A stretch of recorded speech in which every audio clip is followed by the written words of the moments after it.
Hey everybody, this is Frankie Day for Frankie Day Models. Okay, this is video number 2 for today, this Sunday. I took a day off today because it's a nice day. I'm kind of tired a little bit, working all this week. So today's video topic number 2 is on the Revell 1/32 scale P38J Lightning. And I'll probably be making a live action on this thing here too, how to apply foil tape on this thing. And also aluminum foil too. Kitchen, like Kaiser kitchen aluminum and stuff like that. Okay, this thing's far improvement opposed to how it was when I first started video number 1. I got this thing almost done. I just got to finish up the bottom wing. See how I do all those panelings on there? You have to follow those panel lines. Can't go wrong. Once you apply your tape over it, you can see the panel lines there. Take your X-Acto knife and cut out where that panel line's at and remove that tape or your foil, whatever you want to use, and apply it on that mark, and just keep on going until you run to the panel line and cut that out and do too. When you do that, you get the results of the real airplane, of the uh, tones. So you can see how the tones change. I don't know if light does that too. I'm pretty sure it does. Let's see here.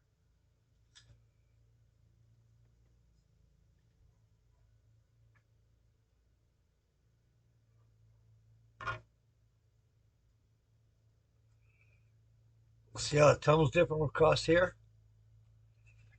See how the tone's different here on here? That's because I follow the panel lines. That's why you see pictures of these real airplanes. You can see the panel lines on there. It's just optical illusion from the light. Now we'll tone down this light right here.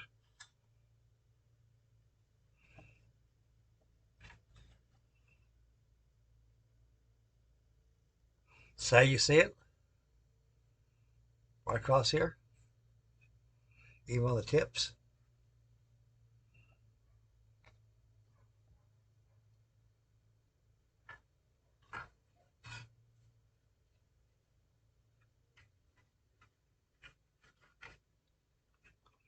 Even on the flaps too. I paneled off. See? See, you can see all the tones on here? See it? I never use aluminum paint. I paint these. When you do an aluminum job like this, I always use the tape or the foil. It's the same thing, guys. Foil is foil. The only difference between Kaiser's aluminum or Reynolds Wrap aluminum is that it's got no stickum to it. You got to do it yourself. Either use contact cement or you got to use a liquid cement to the area and lay it down in there and brush it out. Messy, effective, that's the only way. Until one day, back in the good year of 1986, I built a monogram DC-3 mainliner, Dakota Skytrain. And on this Dakota, I fed this to it. I was doing heat and air conditioning. I worked for Airtron Heat and Air Conditioning. I was installing all these heat pumps and stuff like that inside the houses and everything.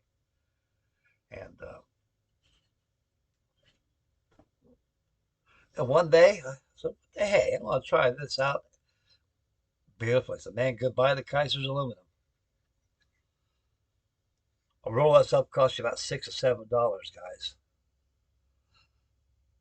I think I'll make a live action tutorial of this probably tomorrow night. We'll have live action on the aluminum work on this. Now I'm working on where the supercharger goes at. Then I go over here, make a panel across here. It'll fit across through here, make a panel here. Then I gotta make a panel line here, come over here. Comes with two, I don't know, I ain't too sure. Comes with an Allison engine, 17 cylinder or horsepower, wherever, 17 cylinder Allison. One thing good about this stuff is it don't come off in your hands. So don't be bashful. So like M&M's, candies now is on your hands and stuff. It's you don't do with that stuff. It's all natural aluminum all the way through.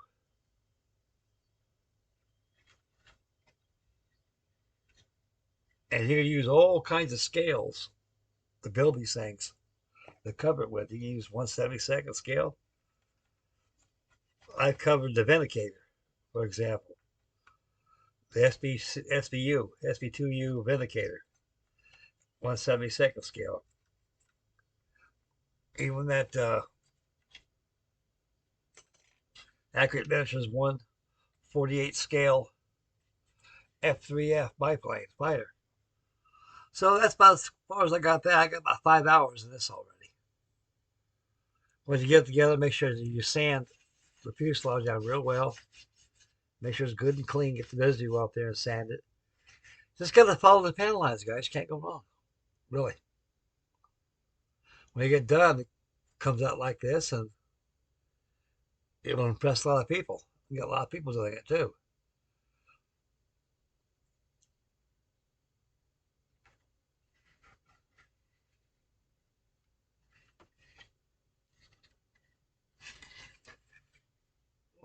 Yep, the mighty P38. Let's see what else I got. Something else here I must not have showed you before. Oh yeah, I guess I have a closet. I may make a build of this someday. I bought that back in 1965. I think I paid what, $1.98 for it. Yeah, $2. It's the monogram version. It's the Navy version of the B-24 D Liberator. These were excellent. These were very, very good. The B-24, which was maybe designated as the PB-4Y version. These were very, very good aircraft. And then like that of the Sunderland, and also the Scourge Atlantic, which is the Condor. It carried a very cadaverous supply of fuel, and it could fly 2,000 miles. And what the Liberator was really good for, there was a gap in the North Atlantic, and that gap hasn't been conquered yet until the Liberator came out. And because you had Coastal Command on the United States and also in United Kingdom, they had the range only goes so far with the aircraft. They had to come back. But B-24 had a longer range and a larger payload. It could supersede the distance of how far they can go to fill in that gap. In that gap, there's a lot of U-boats out there. That's the protection they got, especially from air cover. And once that gap has been achieved, the turning of the U-boats came to a different deal. The P-38 Lightning was actually designed very much for the Pacific. The Germans, in Germany, they feared these things. They knew that these things were very, very fast and very effective, and they got the job done. Richard Bong, McGuire, and a few other ones really mastered the P-38. Revell offered this as pudgy. Goes on here. Ambitious modelers can change it. Could put a designation on there. This too came out by 1970. Because by 1970, by the time Vietnam was coming to an end, Revell was really pushing out 1/32 scale aircraft. Then the Hasegawa picked up on it. And by 1970, 71, they came out with the They came out with the Spitfire. That was the first one. Then they came out with the Messerschmitt 109, VF 109, G model. Then they came out with the Mosquito bomber, the Beaufighter, this F4U Corsair, and lastly the F4F Wildcat, and more after that. The model shops back in those days, you could get this thing for $2.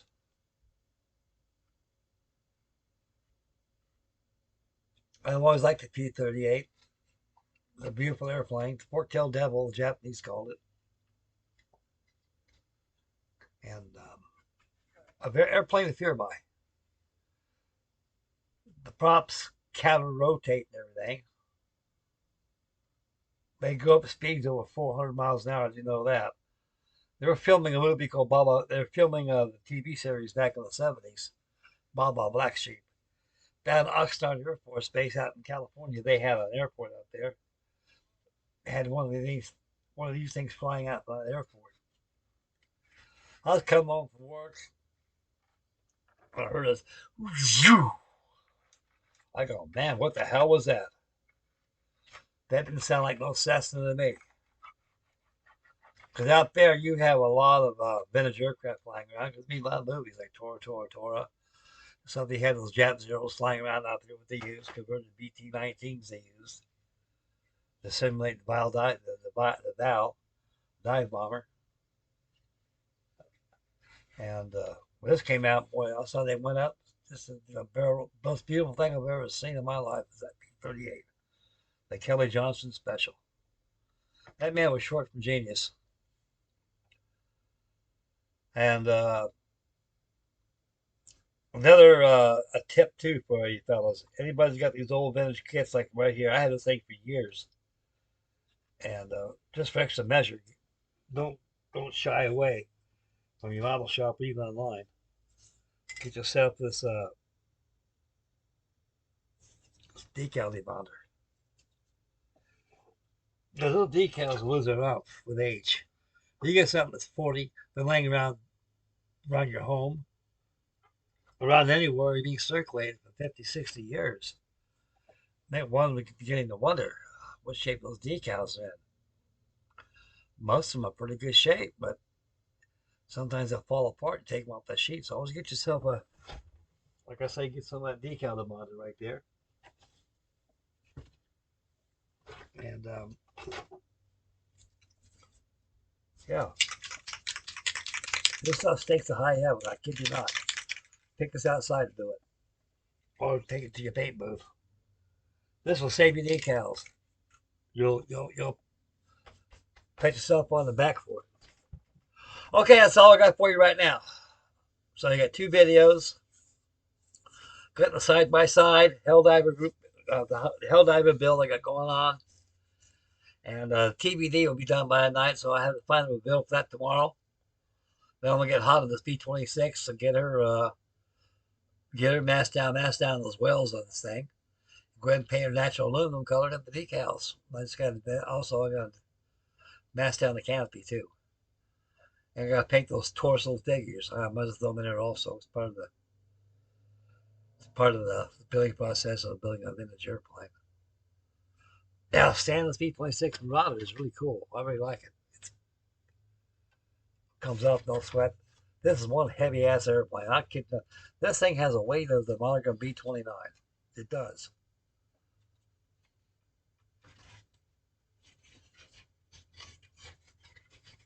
So like I show you, I got the wheel wells all painted. I got to mask those off before I start airbrushing aluminum on there.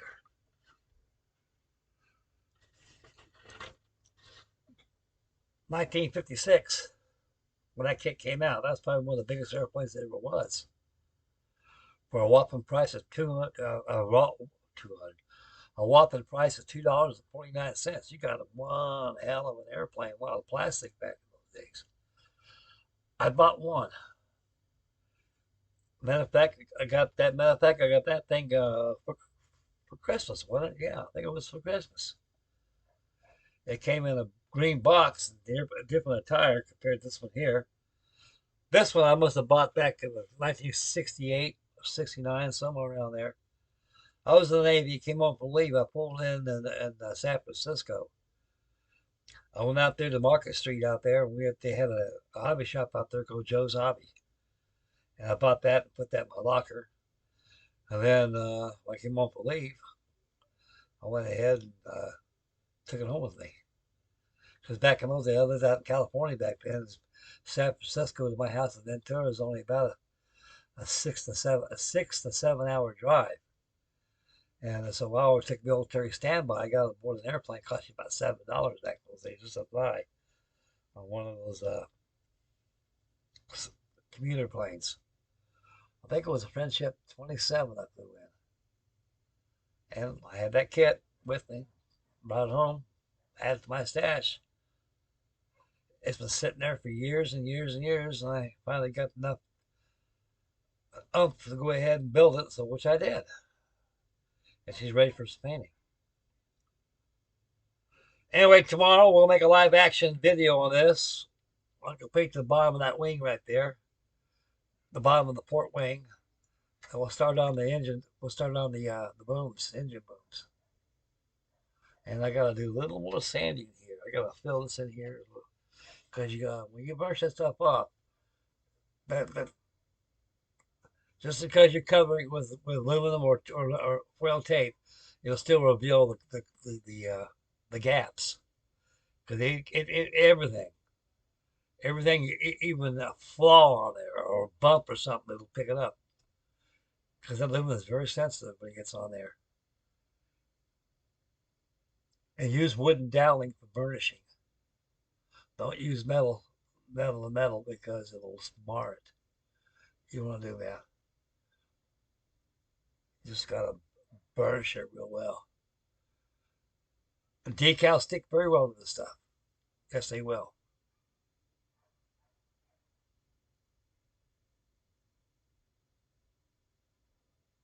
Yeah.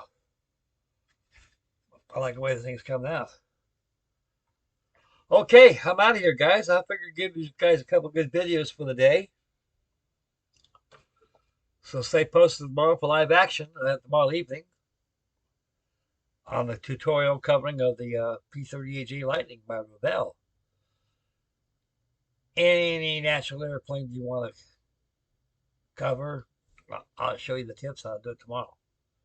I think one of my commenters, also my subscribers, it gave me an idea. I said, hey, I've never done that before. I showed the card models and everything else. So they all wondering how to do it aluminum tape, all right? So I'll show you. I'll show you all I know, guys. That's about it. I cast that right from a doggone cap out there. Okay. It's a 7-Up cap, a soda pop cap I had. I filled it full of ACC glue. I popped out a while ago. What I'm gonna do, I'm shy of a tire on that Helldiver. I'm gonna cast me a tire. I'm gonna cast me a tire. I'm gonna add some clay. I make a mold for it. Of course, I cryolite glue. It works very well. Like cryolite does. Once it solidifies and dries, it'll pop out just like this. That's good for stuff like that. Let me get resin anyway. I got some resin over here. Okay, I'm out of here. This is it for the P38. It for me. So enjoy this wonderful day today that God gave us. Out here is no rain, but it rained like cats and dogs yesterday. Today just a hazy, sunny, warm day today. And it's probably like that in a lot of parts of the United States of America. And maybe better weather elsewhere. Anyway, it's a day. Enjoy it. Barbecue. Get yourself a kit. Build it. Have a good time. Tomorrow night, have live action. I'll do it in the evening. That way, all the family activities have been taken care of. You get time for yourself. So tomorrow evening, we'll have live action with Frankie Day and his P38. Okay, this is it for Marge, the Richard Bong special. It for me. And please have a wonderful day, guys. And thank you very much for all my new subscribers, all my subscribers, all the views and comments I'm getting. I'm very honored to you all. And thank you very much. And God bless you all. And this is Frankie Day for Frankie Day signing off. Take care of mama. Take care of little ones. Stay focused when you drive. Spend wisely. Beware of your surroundings. Get crazy. And I love you all. Take care of yourselves, fellas. And God bless you all. And we'll catch you live action tomorrow night. This is Frankie Day for Frankie Day Model signing out. And we'll catch you guys tomorrow. So God bless and take care.